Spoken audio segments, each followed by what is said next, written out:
Hello everyone, আসসালামু আলাইকুম সবাইকে। Welcome back to Glam Touch by Tohra. আজকে আপনাদের সাথে আমি আমার একটা ব্লগ শেয়ার করবো। সেটা হচ্ছে জানুয়ারি 19 তারিখ এবং 20 তারিখের ব্লগ।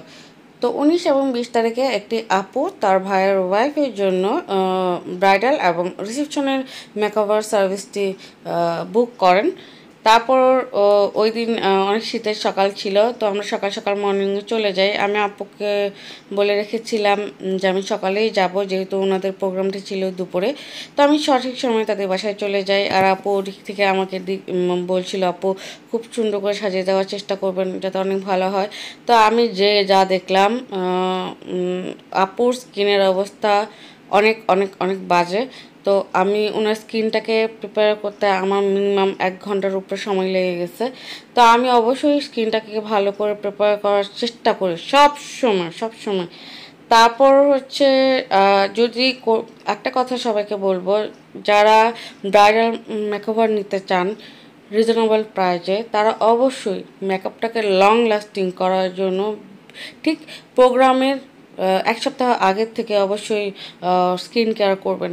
স্কিন কেয়ার না করলে মেকআপ লং লাস্টিং করতে পারবেন না, কারণ মেকআপ কোনো স্টিকার না। তো আমার ওই দিন 19 তারিখে ব্রাইডাল হোম সার্ভিস ছিল এবং পার্টি মেকআপের হোম সার্ভিস ছিল। তো পার্টি মেকআপ যেখানে ছিল সেটা হচ্ছে আমার ফ্রেন্ডের বাসায়।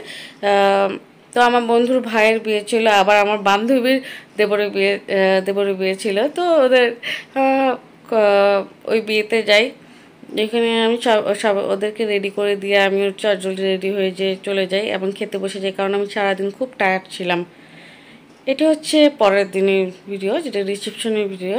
তো রিসেপশন ছিল সাইনবোর্ডে। তো আমি অনেক সকাল সকাল চলে যাই, কারণ যেহেতু আমাকে অনেক সকাল সকাল যেতে হবে।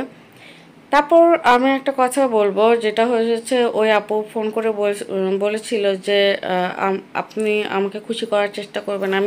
আমি অবশ্যই তাকে খুশি করার চেষ্টা করেছি, কিন্তু সেটা হচ্ছে এখন মেকআপ আর্টিস্টের দিক নির্দেশনা মানা প্রত্যেকটা ক্লায়েন্টের জন্য অবশ্যই দরকার। এখন আপনি যদি স্কিনটাকে 10 দিন বা 7 দিন কোনো কিছু না দিয়ে বসে থাকেন, আপনি একদিনে 1 ঘন্টা বা 1.5 ঘন্টা বা 2 ঘন্টা স্কিন প্রিপেয়ার করার পরও মেকআপটা লং লাস্টিং করাটা অনেক কঠিন হয়ে যায়। আর একটা মেকআপ আর্টিস্ট অবশ্যই চেষ্টা করে মেকআপটা বেস্ট হতে। আমরা পরের দিন সকাল সকাল চলে যাই সেই সাইনবোর্ডে। তো ওই দিন রিসেপশনের প্রোগ্রাম ছিল।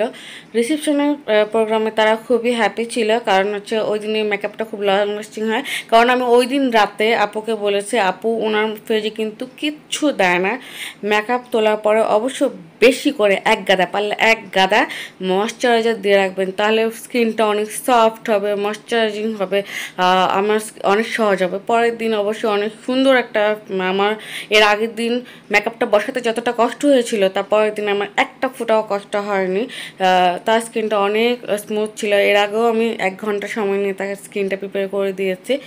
তারপর আলহামদুলিল্লাহ ওই দিন অনেক ভালো ছিল। অবশ্যই তারা বুঝতে পেরেছে আসলে আগে থেকে স্কিনটাকে যত্ন নেওয়াটা অনেক জরুরি। এবং প্রত্যেকটা ব্রাইডকে বলবো, প্লিজ প্লিজ আপুরা, তোমরা অবশ্যই স্কিন কেয়ারটা করবে। হ্যাঁ, স্কিন কেয়ার করতে ভুলবে না। এটাই আমার একটা কামনা, তোমাদের জন্য একটা ভালো একটা টিপস। আর হচ্ছে ওখানে যাওয়ার পর খাওয়া দাওয়া করে তারপরে আবার বাসার উদ্দেশ্যে ব্যাক করি। এটা ছিল আমার ছোটো বোন, যে আমার নিত্য বিপদের সঙ্গী, যাকে নিয়ে আমি দূর দূরান্তে দৌড়াই বলা যায়। ও না থাকলে আমার হয়তো আমি শক্তি পেতাম না কোনো। আর ও আমাকে অনেক হেল্প করে আমার কাজে, যখন আমি ওকে কোথাও নিয়ে যাই আমার অনেক হেল্প করে। এটাই ছিল আমার শেষ ওই দিনের মতো কাজ। তো বাসায় ব্যাক করছিলাম। ভালো লাগলে লাইক শেয়ার কমেন্ট করতে ভুলবেন না।